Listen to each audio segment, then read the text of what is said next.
I'm Christina, this is my mum Maria, who's in her mid-50s and she's currently living in a nursing home. In 2015, mum fell ill and ended up in hospital where she was discharged 3 times in a week because the doctors couldn't figure out what was happening. Eventually she ended up being diagnosed after various tests with Neuromyelitis Optica, which is a condition that affects the spinal cord and the optic nerve, causing paralysis and blindness. So mum's ended up in a nursing home due to a severe relapse at the end of 2015. Before mum was diagnosed, she was a typical Greek mum. She was always cooking, cleaning and running after us, making sure we're up to scratch. I couldn't have said this story 2 years ago because I'm very emotional about it. It was very traumatic for our family. She's now in a nursing home with people that are a lot older than her. She can't really have much conversation apart from the nurses that are coming in and out, and they're rushed, you know, to get to each patient. And it's hard for family to visit her because of where she is. A lot of people don't want to visit her in a nursing home.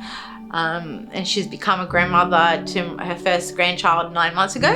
So it's actually quite hard for me to bring my son into the nursing home because, you know, he's crawling and trying to climb things, and so it's not the ideal environment. And also her family doesn't really visit much because of the environment she's in.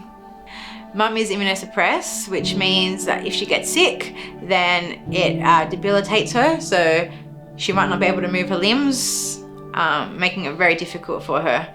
So we're actually looking forward to mum moving out into her own place to sort of manage that. About 2 years ago, there was an influenza A outbreak at the nursing home, which meant that the nursing home went into shutdown. And because of mum being immunosuppressed, I actually took her home with me for 3 weeks. And we managed, but it was difficult. She was basically showering on the toilet seat because I had no equipment for her.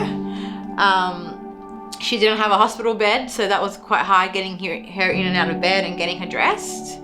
So, you know, moving into her own apartment means there's less people and she'll be less likely to get sick, which will help her condition. Mum, what are you looking forward to the most moving into your own apartment? I'm going to have my privacy. I'm going to have my family visiting more often, and I'm going to be able to cook.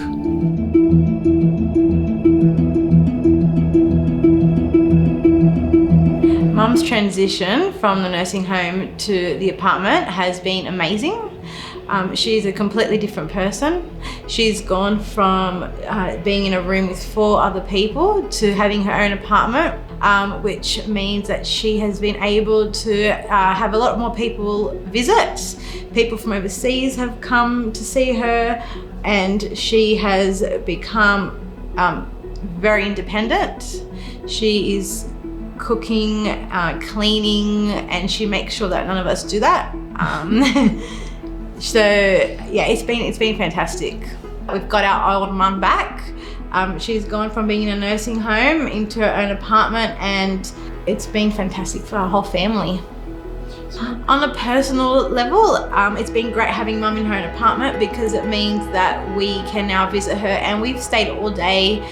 Her grandson, my child, comes here to visit and play with mum, and I've even popped out for 5 minutes and she's looked after him, which I thought would never be possible. So it's been great. Yeah, I love to do my cooking, and I love to have my grandson visiting me and my family. The whole nursing home thing is for some people, but it wasn't for mum, and she's become so alive just being here in her own apartment. When I was in nursing home, I was too much stress and depressed, and since I come here, I'm very happy and I can do whatever I want. I'm happy with the staff. Yeah, my family is visiting me. Yeah. Mum's care team don't just come in to complete a task, to tick off a box that they've administered medication or given her food to eat. They're also a great point of social contact. So she has socialization living in her own apartment. She'll tell me about the staff and what they're up to, and it's a friendship. Yeah, when the staff come, and sitting with me, I feel happy. We can talk about cooking and about movies we saw, yes. Yeah, talk about my grandson and my children, yeah. When Mum was diagnosed in 2015, I never thought that this would be possible for her to live on her own, live independently, and go back to being the mum that she used to be. What I like about the apartment is the big windows and the wide doors. I can see, I think, more light inside the apartment. We are so grateful to the NDIA because without it, Mum wouldn't be able to be here today and have all this independence, choice and freedom. However, it was quite a complicated process into getting her into specialised disability accommodation, otherwise known as SDA. I think the barriers are that we need to get the word out there that this does exist. We need support coordinators to have knowledge around what SDA is, and occupational therapists as well as other health professionals. For anyone thinking about applying for SDA, my advice is to do it. Be brave, get a good supportive team around you, find a good support coordinator and apply for it.